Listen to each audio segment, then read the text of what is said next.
আসসালামু আলাইকুম।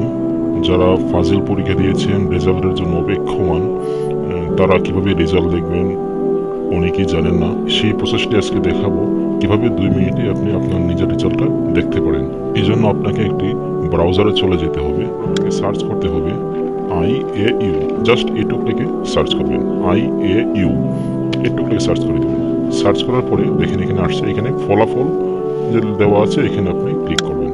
প্রবেশ করার পরে এখানে দেখবেন ফলাফলের মধ্যে ক্লিক করার পরে দেখবেন এখানে নিয়মিত বর্ষভিত্তিক ফলাফল, এখানে একটা ক্লিক করে দেবেন। কীভাবে ইন্ডিভিজুয়ালি নিজেরটা নিজেই দেখতে পারবে এই সিস্টেমটা দেখাবো। এই জন্য আপনাকে স্টুডেন্ট রেজাল্টে ক্লিক করতে হবে।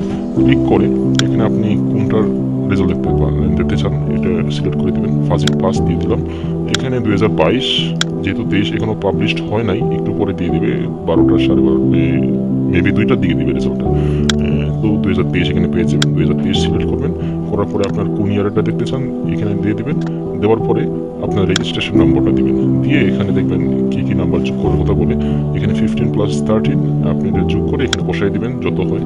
এখানে হবে কত, 38 হবে। হ্যাঁ, সরি, 28 হবে। এটা 28 বসে এখানে রেজাল্টে ক্লিক করবেন, আপনার ফলাফলটা পেয়ে যাবেন একদম মার্কশিট সহ। তো ধন্যবাদ সবাইকে।